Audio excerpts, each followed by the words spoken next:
How to use snap caps or dummy rounds to practice malfunction drills. I'm going to use a Zoom 9mm snap caps and a Glock 17 to show you how to practice the type 1 malfunction drill. Very important, anytime I'm going to be manipulating my firearm inside my home, I need to make sure I'm starting with an unloaded weapon. I want to double check there's no magazine in the gun and no round in the chamber. I want to make sure every single magazine I'm going to be using is absolutely empty. I want to make sure that all the dummy rounds and snap caps I'm using are going to actually be dummy rounds or snap caps. I want to look at each one individually, make sure it is not a live round. I want to remove all ammunition and live rounds from the entire area where I'm going to be doing this so that there's no chance of getting a live round mixed in with my dummy rounds. And lastly, I want to make sure that if I'm going to be pointing my gun anywhere, I'm pointing it at a wall that will absolutely stop a bullet, such as a concrete, stone, or brick wall. Most interior walls and most exterior walls in most homes will not stop a bullet.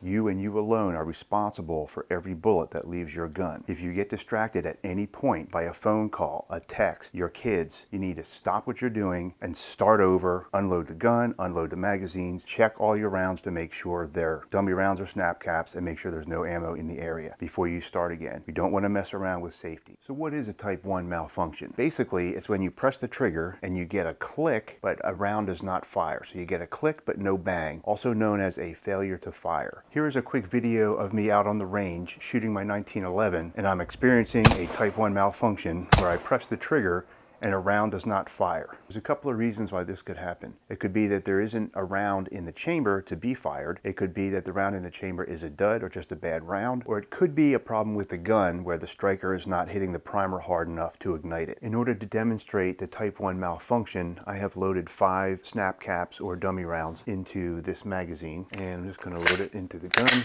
rack the slide, so now I have a dummy round loaded into the chamber. Clearing a type 1 malfunction is pretty straightforward. When you get your click and no bang, finger straight, keep the gun high and on target.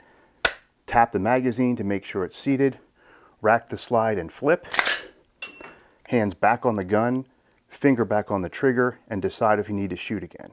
Now to break that down, we tap the bottom of the magazine to make sure it's fully seated. Then we're going to rack the slide and flip it, and that will remove any possible bad round out of the chamber and will load a new fresh round from the magazine into the gun. A very common cause of there not being a round in the chamber is when the magazine is not properly seated. So if the magazine isn't seated all the way, when the gun fires, it fails to load a new round into the chamber. When everything's working perfectly and you fire the gun and the slide cycles, it's going to pull the empty brass out of the chamber, eject it from the gun, and then it's going to push the top round off the magazine into the chamber. And now you have a round in the chamber to be fired. However, if the magazine isn't seated all the way, if it's just unseated a little bit, what's going to happen when you fire the gun, it's going to eject the empty brass from the chamber, but it's going to miss pushing that next round into the chamber because it's too low.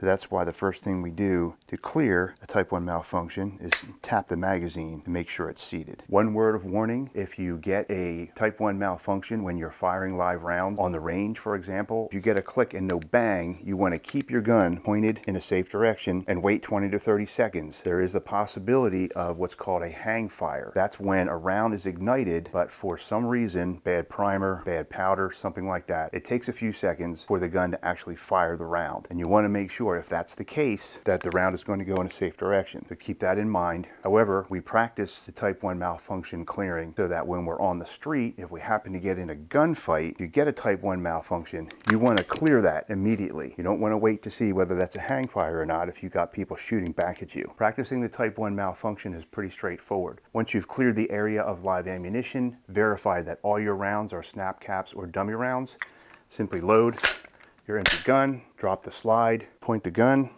press the trigger, finger straight, tap, rack, back on target, finger straight.